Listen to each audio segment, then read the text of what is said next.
Hi there, everyone, and welcome to the update for today, which was Saturday, the 13th of June, and it's still 2026.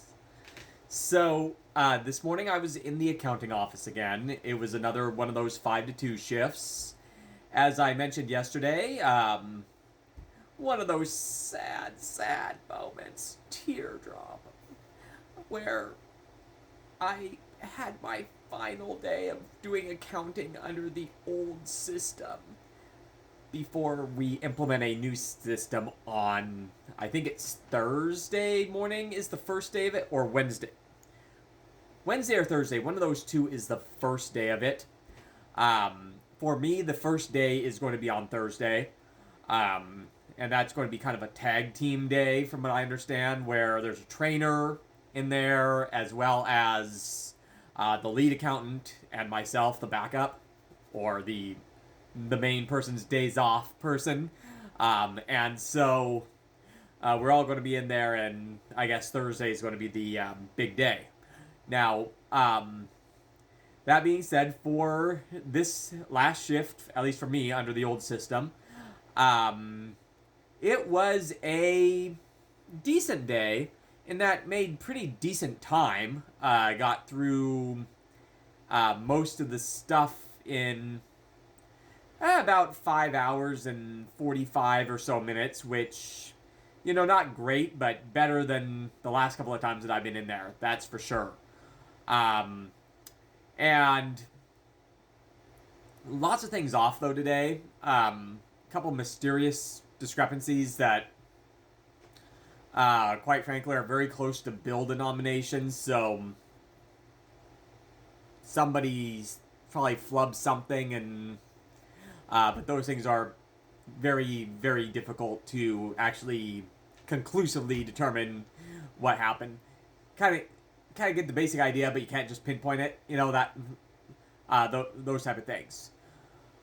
Also dealing with a major technical issue that just makes the numbers look wonky, but is just everybody knows that everything's fine. It just makes things look wonky, which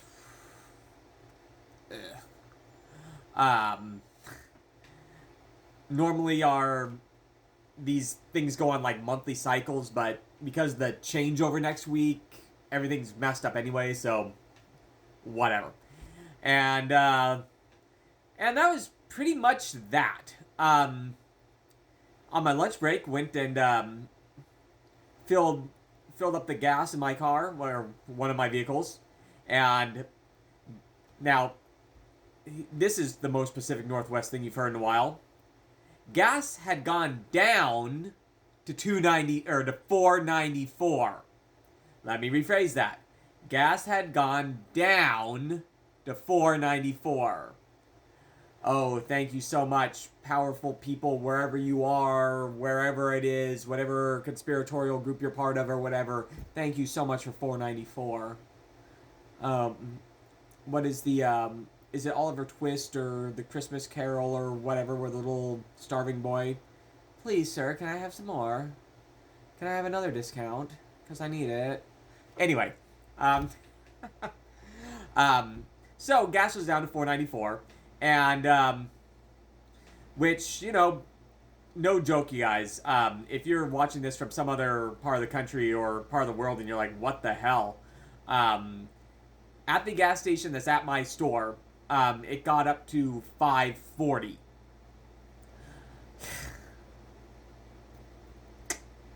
Yeah. And so if you've been wondering why I've, kind of laid off the idea of doing Uber Eats for a while, there's one part of it for you. I have looked into it. They're doing all sorts of little gimmicks where you can earn extra bonuses to offset this and various other little things that they do. But yeah, that's been a discouraging factor for me on that regard, because the two vehicles that I have that are new enough to do that are both minivans, which is not the most effective or fuel effective way of doing that. So that's kind of, at least for a moment, why I haven't been putting as much emphasis on that, by the way.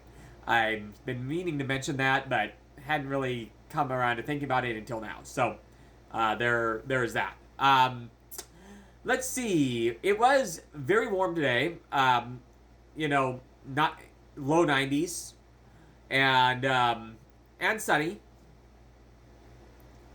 We did have quite a few call-outs at the store, which may be connected, may not. Honestly, I don't even know who the people are this time, so, you know, because I was behind the scenes all day, I don't even know, but I did hear that we had a lot of call-outs. I did cover somebody's 10-minute break on a register, and yeah, it was a cluster. That being said, I think a lot of it is every time that we get really warm days around here, like 90 plus is how I'm defining that, we get a lot of customers who will come in and say, I'm getting here before the heat. Because, you know, apparently it's quite strenuous to deal with the heat from the 30 feet from your car to the store. No. I get it if you're, you know, mobility or some kind of other hazard that obviously I can't see. That being said, yeah, it's never been one that's really afraid of the heat. That being said, well, anyway. But most of the second part of my shift after lunch, was actually watching tutorials, computer tutorials for this new accounting thing. And because and I still have about half of it to go. It's 2.5 to 3 hours, something like that, all told. These tutorials that you have to go through, that you have to have done before starting the training, which again for me is being thrown right in, I guess, on live day with a trainer on Thursday. So, given that I'm off I'm off Tuesday, Wednesday. So they need to figure out a way to get me off the floor to do the other 90 minutes of that tutorial sometime in the next 2 shifts. We'll see how that goes. A lot of times, training and things at the store tends to get messed up or brushed under the rug for needs of the business because we got busy. At least that's how things go in the checkout department. And, I mean, no matter who the manager is. So, we'll see if that happens. I have a feeling, given that I'm probably going to be explaining a lot of this stuff to some of my coworkers, that they will figure out a way for me to get to this one, though. But we shall see. Let's see. Went to the gym, and then, of course, to create an offset to that, went to a Mexican takeout place called Victoricos, or something to that effect, probably butchering it. Good place. $7 or $8 more expensive than Taco Bell, which is why I go to Taco Bell a lot. But, yeah. And then, let's see, the other thing about today is I actually filmed a experimental type of video. Essentially what I did is there's a website called the US Sun, and the US Sun has really just dumb, a lot of them, articles about retail that are based on like a tweet or just some pissed off person's Twitter comment or something. And they make these entire like news articles about this. And it's supposedly like a legit news site. But these articles are so dumb based on some petty person's little thing. Anyway, I took one of them, which is somebody raging over handles on bags. And basically did a line-by-line analysis of it, reading it and commenting with my 25 years of retail experience. And if that type of thing actually, if there's interest in it, I might do some more like that. And I actually am, and that's why I'm sitting in this position, because this is my computer here with the article in front of me. This is my version of a streaming desk, I guess. And that's where I made that video. Check it out on my YouTube if you're curious. Anyway, thanks for joining me all the way to the end, everyone, and we'll talk to you tomorrow. Ciao.